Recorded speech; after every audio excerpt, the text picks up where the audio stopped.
فلا هادي له وأشهد أن لا إله إلا الله وحده لا شريك له وأشهد أن سيدنا ومولانا محمدا عبده ورسوله الذي لا نبي ولا رسول بعده.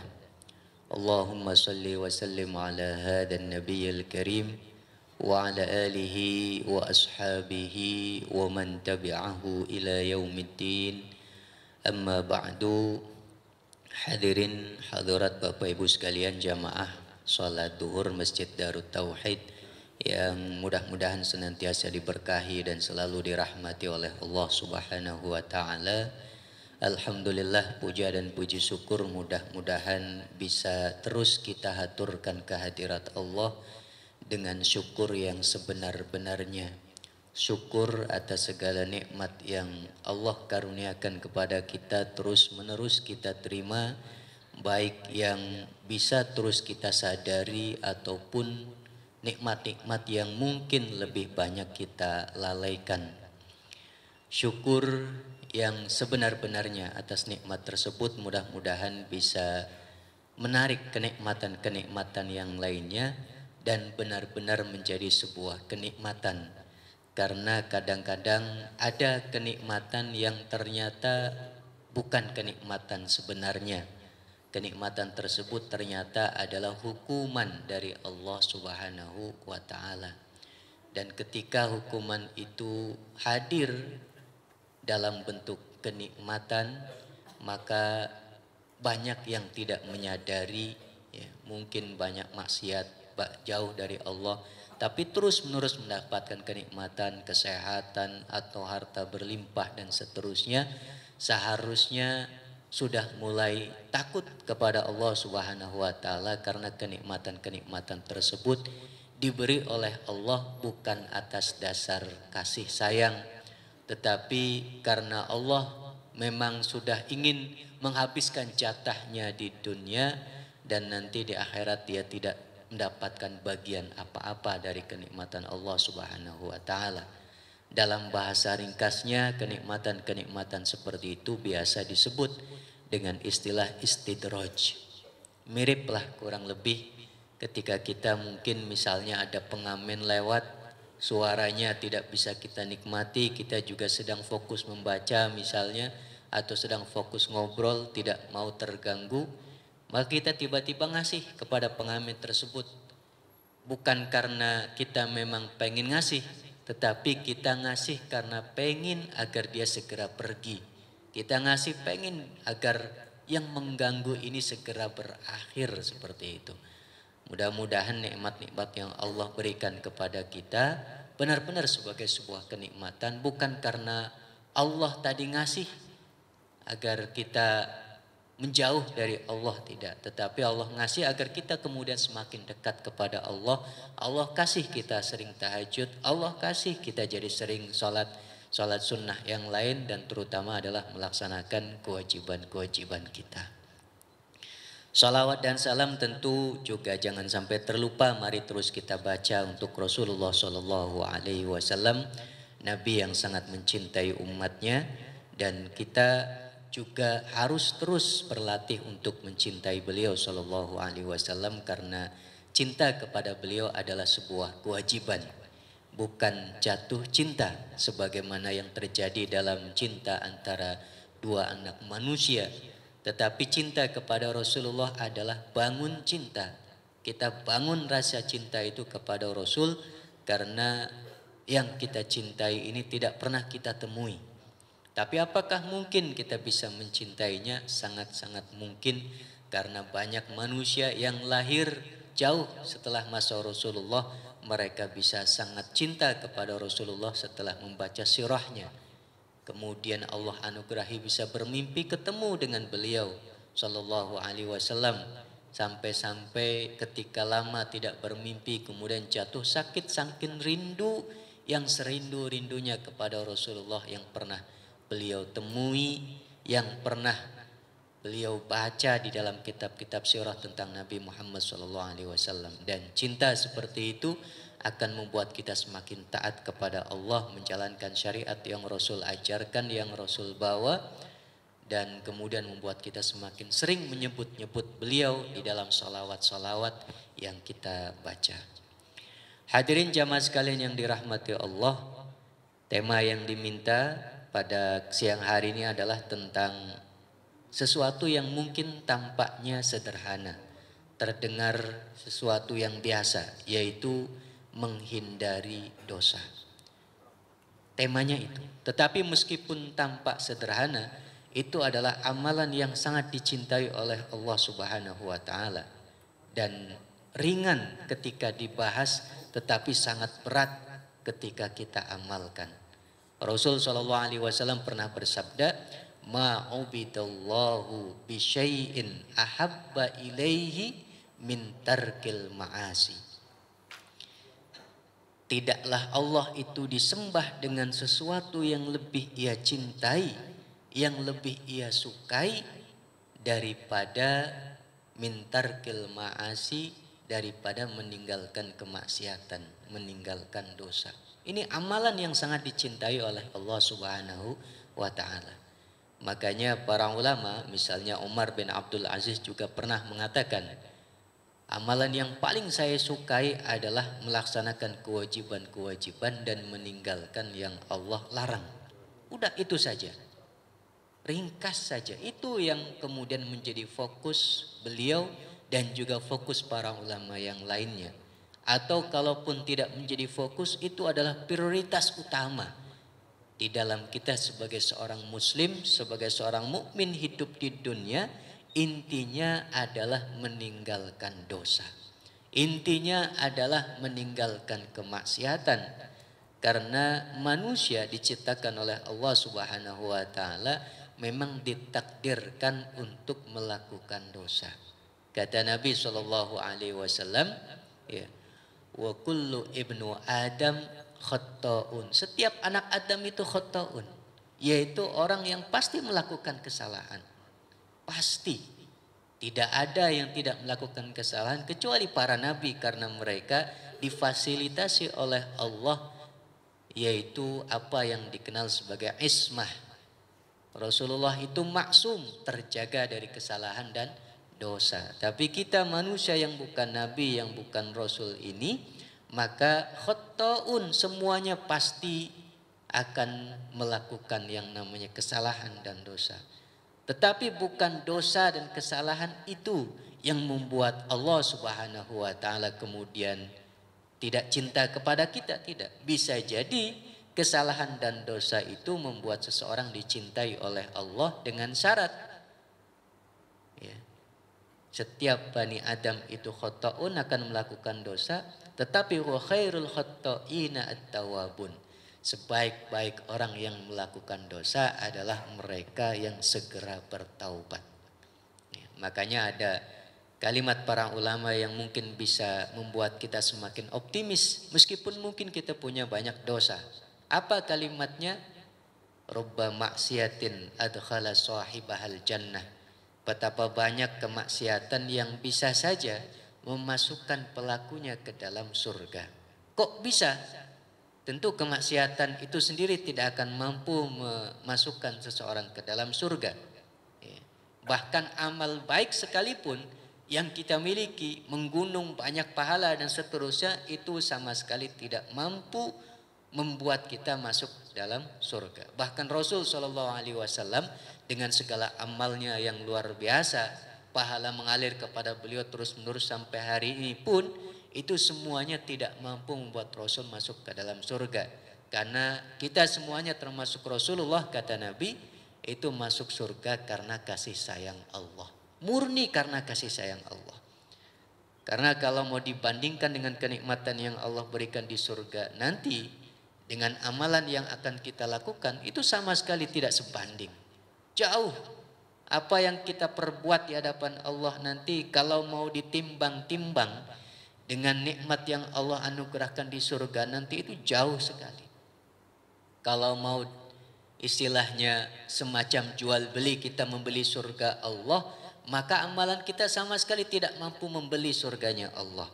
Tetapi karena Allah sayang kepada umat manusia, kepada hamba-hambanya yang beriman, maka mereka semuanya dimasukkan ke dalam surga dengan rahmatnya. Nah, dosa itu bisa memasukkan seseorang ke dalam surga. Bukan dosanya itu sendiri, tetapi rahmat Allah kepada orang yang setelah berbuat dosa kemudian segera bertaubat.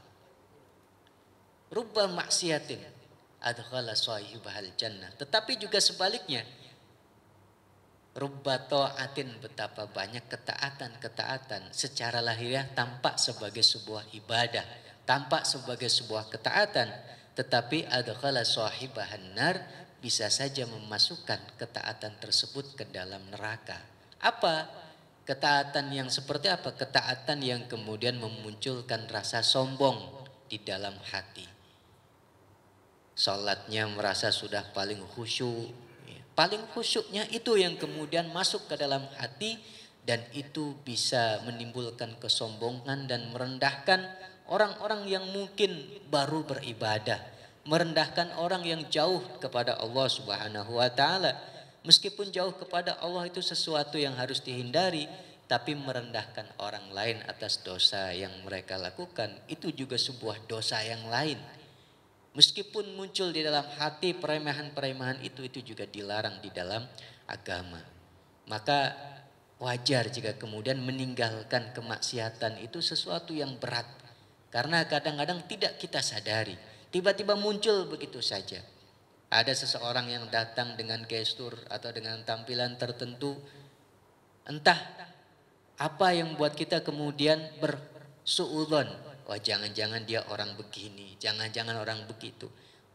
Kita tidak mengenalnya, cuma lihat secara lahiriah begini, seperti itu. Kalau sebagai sebuah kewaspadaan enggak masalah. Tapi kalau sampai sudah jatuh kepada klaim seakan-akan bahwa perkiraannya pasti benar, maka itu sesuatu yang seharusnya kita latih untuk kita hindari. Jadi meninggalkan kemaksiatan ini sesuatu yang sangat berat. Maka menjadi amalan yang sangat dicintai oleh Allah Subhanahu wa taala. Bahkan bisa jadi seseorang itu tidak punya amalan sunnah. Mungkin tahajudnya kurang, duhanya kurang, sedekah sunnahnya kurang. Tapi asal yang wajib-wajib itu sudah tuntas dilaksanakan dengan sempurna, yang haram-haram dia tinggalkan, maka dia sudah meninggalkan kemaksiatan kepada Allah. Dan yang seperti itu cukup membuat seseorang masuk ke dalam surganya Allah Subhanahu wa taala. Dulu di zaman Rasul sallallahu alaihi wasallam ada seorang sahabat yang saat itu Rasul sedang berkumpul dengan para sahabat di masjid sore hari. Tiba-tiba Rasul bersabda, "Yattali'u 'alaikumul ana rajulun min ahlil jannah." Sebentar lagi akan masuk di tengah-tengah kalian seseorang yang termasuk ahli surga. Wah, Rasul menjamin seseorang ke dalam surga, itu berita yang luar biasa. Jaminan surga dari Rasulullah ini luar biasa. Dan itu cuma rajulun, seseorang.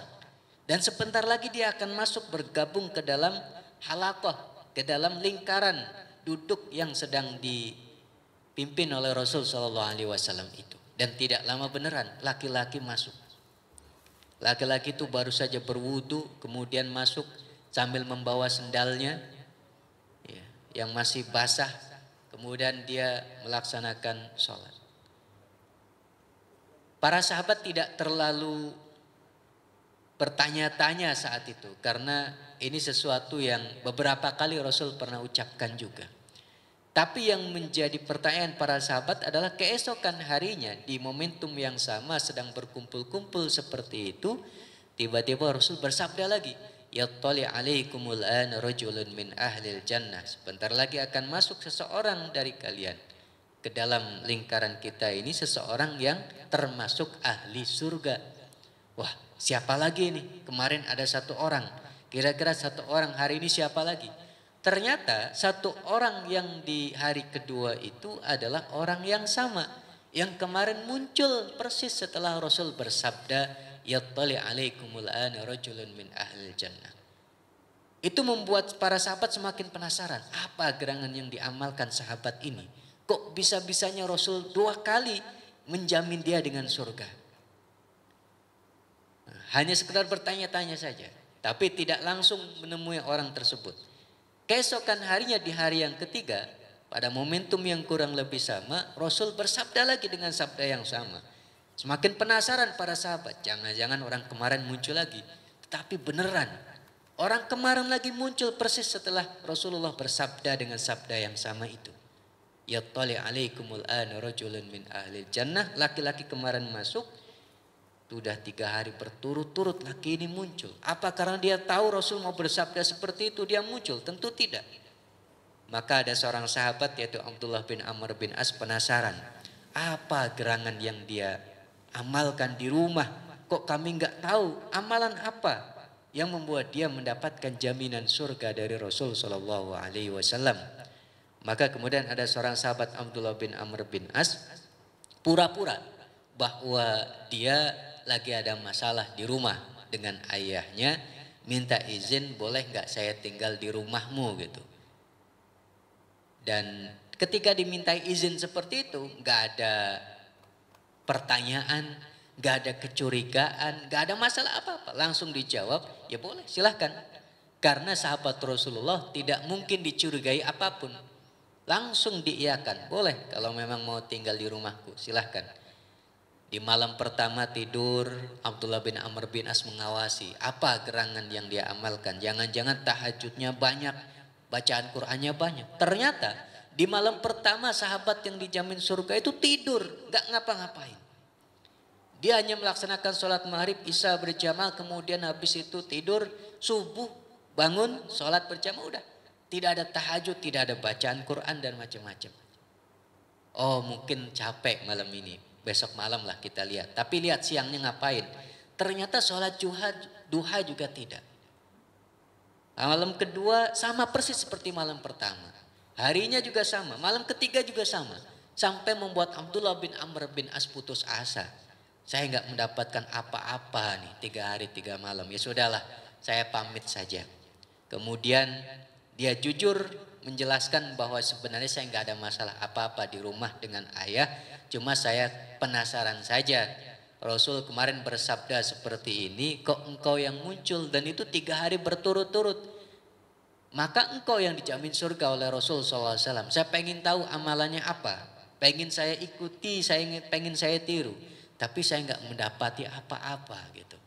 Maka saya pamit gitu.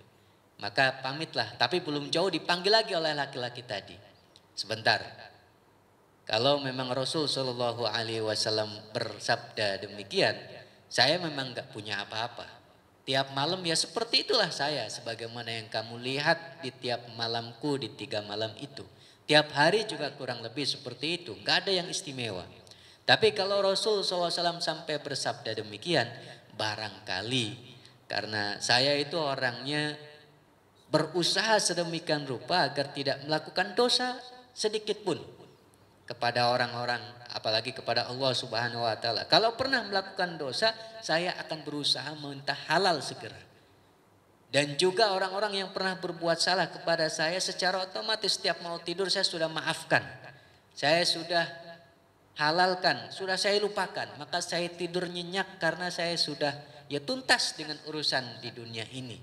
Dia udah katakanlah selesai dengan dirinya sendiri. Gak ada masalah apa-apa, hidupnya tenang, nyaman.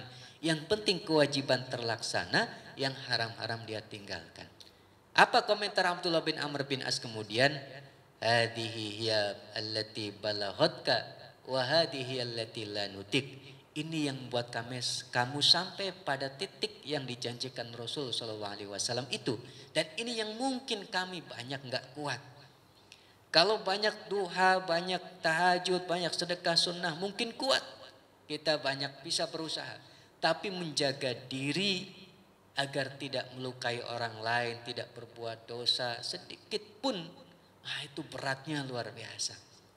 Apalagi istiqomah dalam waktu yang lama, dalam kondisi seperti itu beratnya luar biasa.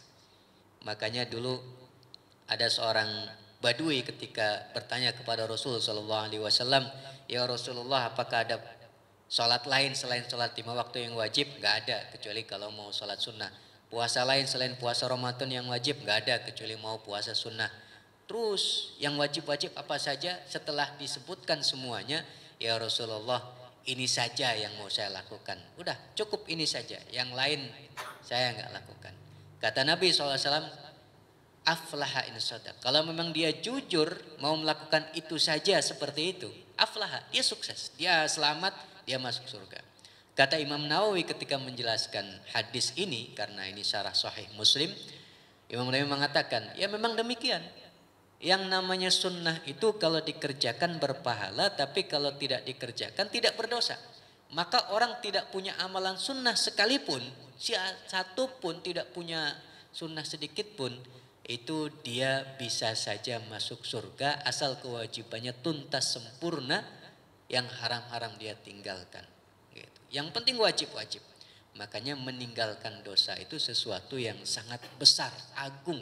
Ini amalan yang berat di sisi Allah Subhanahu wa taala pahalanya.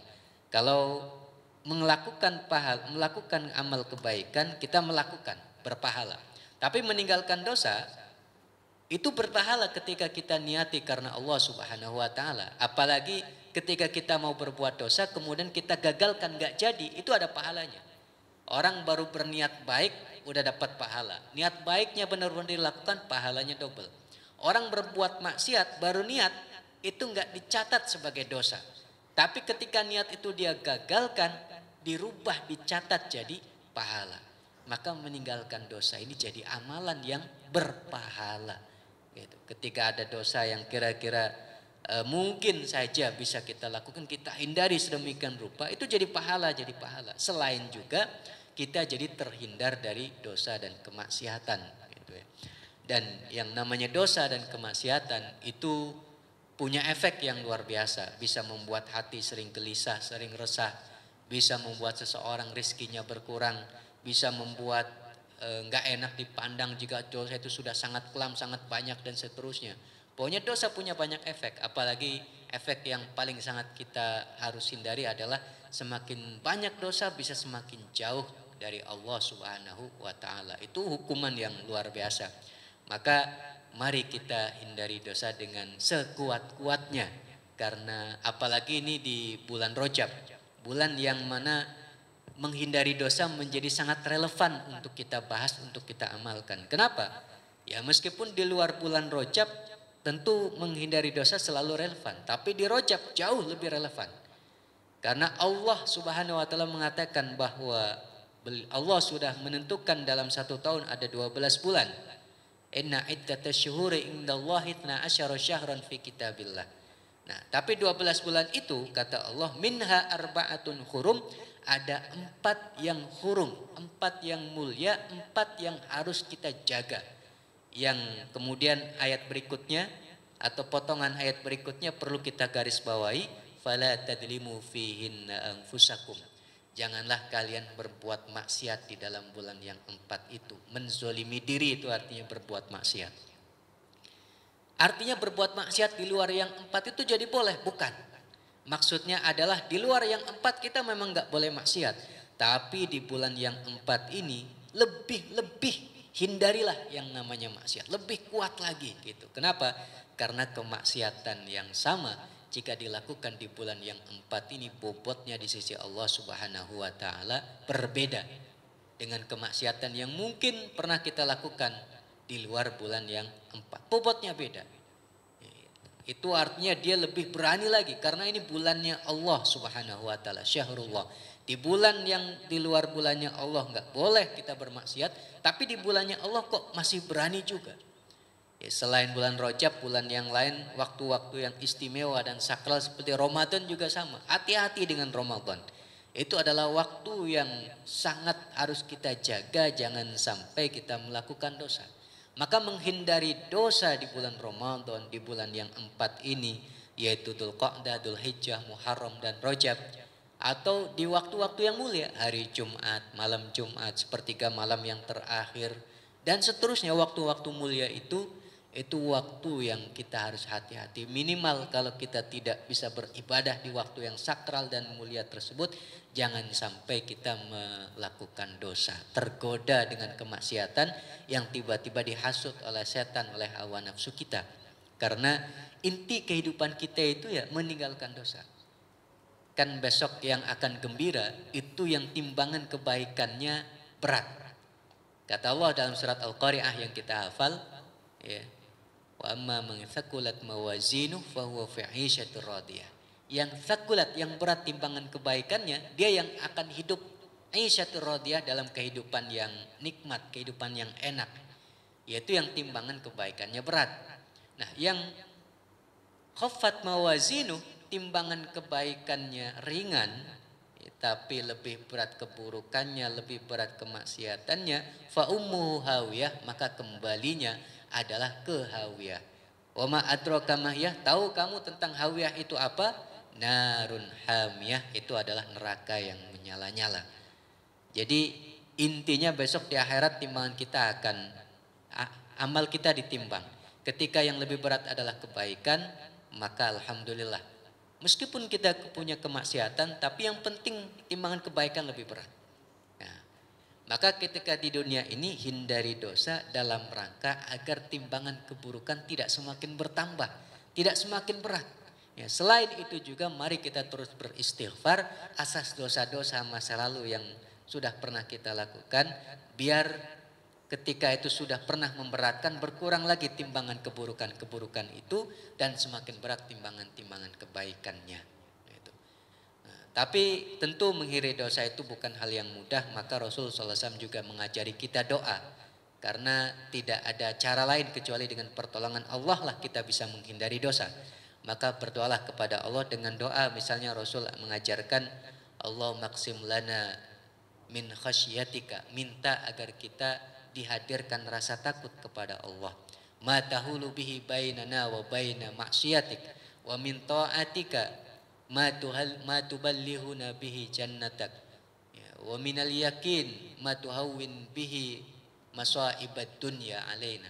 Jadi minta agar kita punya rasa takut kepada Allah. Atau doa yang diajarkan para ulama salaf, Allahumma a'izzana bi ta'atik wala tudhillana bimaksiatik. Ya Allah, muliakan kami dengan ketaatan kepadamu dan jangan hinakan kami dengan kemaksiatan atau dengan dosa-dosa kepadamu. Ini doa-doa yang terus mari kita baca agar kita bisa menghindari dosa. Karena inti daripada kehidupan dunia ini ya agar kita benar-benar berkurang dosanya, apalagi kalau mampu dihilangkan semuanya. Karena besok akan kita pertanggungjawabkan titipan ini di hadapan Allah Subhanahu wa taala.